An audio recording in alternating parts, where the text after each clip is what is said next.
Most recently, favorite teen idol Rob Lowe made headlines. He could face criminal charges of using his celebrity status to seduce a 16-year-old girl and has had his name dragged through the mud for allegedly making a pornographic video. I will probably not go into a great deal about the sexual exploitation and all the rather sleazy and tawdry aspects of it, but I'll let them know, yeah, this happened. And when Rob has a comment about it, when there's an official line, we will write it. 14-year-old actress Drew Barrymore stunned the nation when she admitted to People magazine that she had abused alcohol, marijuana, and cocaine and sought help in rehabilitation.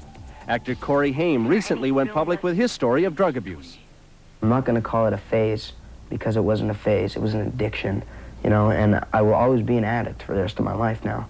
You know, you could pick up a teen magazine and see me in them, you know, hopefully forever. I hope I have a lot of good advice to give, and I hope they really accept that advice. But since that interview, Haim has reportedly returned to substance abuse. Haim recently created a scandal in Idaho when he asked several teenagers at a Students Against Drunk Drivers fundraiser for cocaine, and later that night was reportedly involved with the trashing of his hotel room.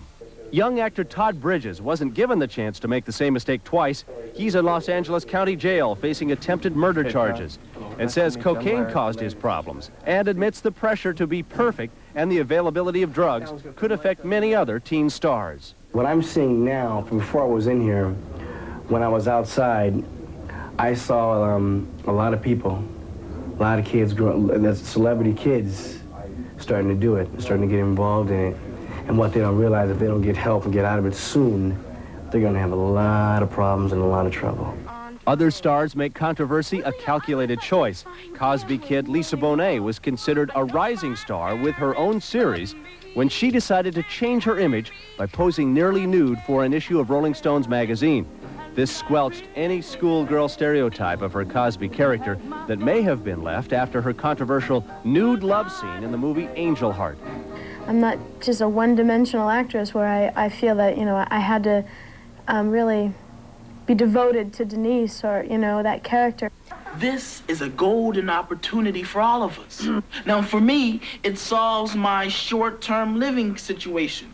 Another Cosby kid, Malcolm-Jamal Warner, says that although he's not in today's headlines, the pressure to be a role model is present every day. While it's good to hold people up as role models, you've got to remember that they're only people. Now, I can be considered a role model, and if I go out and hang out with my friends and I use one profanity word, then all of a sudden I'm no longer a role model, despite all of the things I do for young people. You're not on top all the time.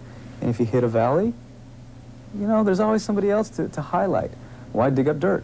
This former teen idol, whose career suffered from his squeaky clean image, says too much responsibility is placed on the celebrity. Too many people say this, you know, the influence of teen idols are ruining our young generation. It's not true. You know, it's not true at all. They're living their lives the way they want to live it. It all depends on how they're raised and taught in the home. And this head-of-the-class co-star says he tries to live up to his own standards as well as the public's.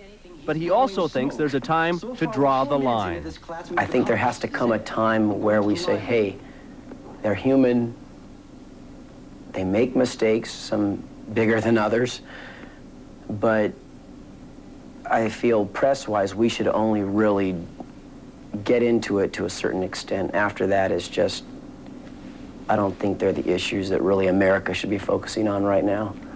Rob Lowe has a court hearing set in Atlanta for June 13th. Todd Bridges is scheduled to go to trial June 30th.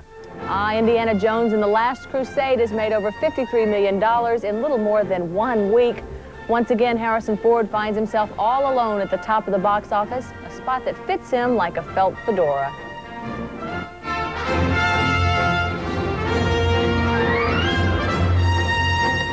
Everywhere, it seems everyone is running to keep up with the Joneses. There's the record-breaking box office numbers, the special treatment at the Smithsonian where Indy's trademark fedora and leather jacket were made official objects of Americana. And there's the character himself, a daring archaeologist named Indiana, played for the third and supposedly last time by Harrison Ford. That should do it. Were you as anxious to get back to Indiana Jones as the fans seem to be to have him back on screen? Well, I was pleased to do it. I mean, when we finally found something that we all were excited about, we being Stephen and George and I would not have been pleased to do it if we hadn't been able to expose a side of Indiana's personality that we hadn't seen before. Some more depth of character I thought was necessary, and we got it in spades, I think. One of the new elements is Sean Connery as Indiana's archaeologist father. You call this archaeology? Get out of there, Dad! But the old elements are intact as well. The exotic locations, Action. a beautiful woman, and the action that makes the Indy series an action-adventure.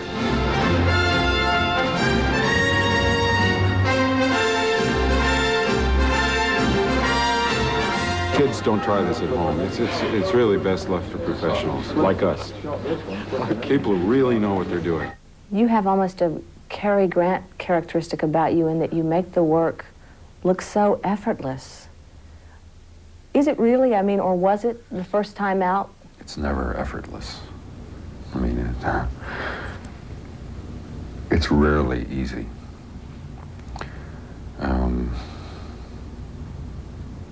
But I mean, you can't let them see the sweat. You cannot allow the audience to know what it costs you to do that, whatever it is that you're doing. Now, the scene with the rats. Yes, the rats. The rats weren't all real, were they? Well, you know, people have mentioned something about mechanical rats. I never saw any mechanical rats. All the rats I saw were real. And they were like the kind that, you know, regular rats that you scream They and were run. the kind. They were the real rats, yeah. Mm-hmm.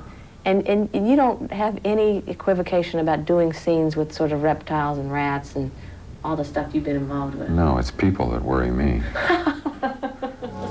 Oh, rats.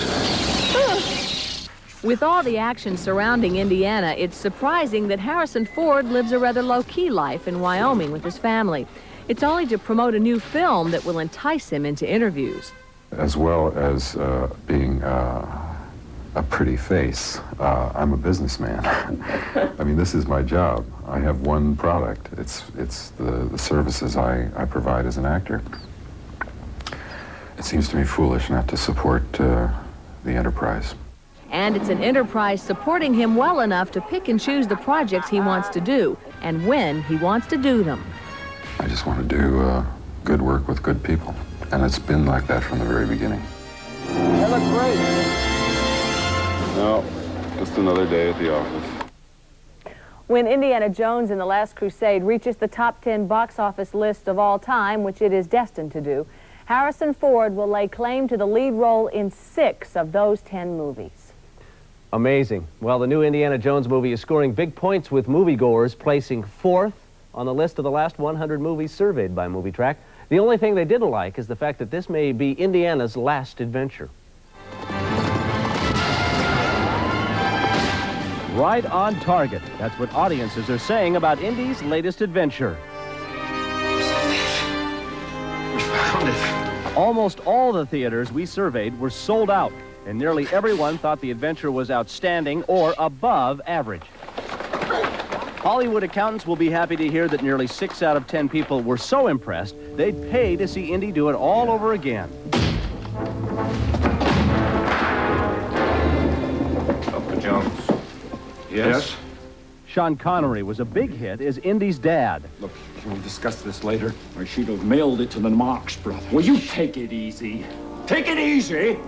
Why do you think I sent it home in the first place? So it wouldn't fall into their hands. And although men like the adventure a little more than women, one moviegoer summed it up for all of us by saying, quote, "I hope this isn't really the last we see of Indiana." Nicolas Cage has a horror story of his own to tell. In one scene in his new movie Vampire's Kiss, he had to eat a bug. Now, this is not the way major stars expect to be treated, but then Cage is famous for doing the unexpected.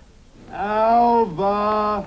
Nicolas Cage is already a big star, a very big star, with Moonstruck, Raising Arizona, and Peggy Sue Got Married behind him.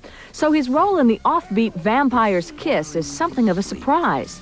It's true that A lot of people whose opinions I consider valid thought it would be not a wise decision to do this kind of movie because it's not a typically mainstream film. But, you know, I read the script and it was just something original to me that I had to do. His part calls for him to literally go insane because he believes Jennifer Beals' bite has made him... But Cage didn't hold that against Beals. She's really terrific in the film. I think she's one of the most unique vampires in cinema. In one of the screen's most remarkable performances ever, Cage's character is so whacked out, he eats a cockroach. We've all known of actors doing bizarre things for films, but you really did eat the cockroach live? Yeah, well, I did. I didn't know if I could go through with it. I felt like I was jumping out of an airplane. And even if Vampire's Kiss is not a blockbuster hit, Cage's career track has already been set. You've accumulated a string of big commercial hits now. How does the industry change in response to you? Well, they get a lot nicer to you, you know. I mean, that's, to put it quite bluntly, they do that. So all of a sudden you become something called bankable, and I have to wonder if for somebody like you that's a blessing and a curse. No, it's always a blessing because I can always say, no, I don't want to do that. If you're bankable, it just means more jobs, more work. At the risk of embarrassing you, I guess I have to bring up the fact that you've become something of the thinking woman's sex symbol, I suppose. How do you feel about that? Oh, I feel great about it. I want to be a sex symbol. Who doesn't, right? I mean, to be considered attractive by women is the best thing a man can have. Now, that's an honest answer. A lot of times stars will duck that question. No, he's an honest guy. He's a very genuinely offbeat guy, but very alluring eyes, so I agree with that.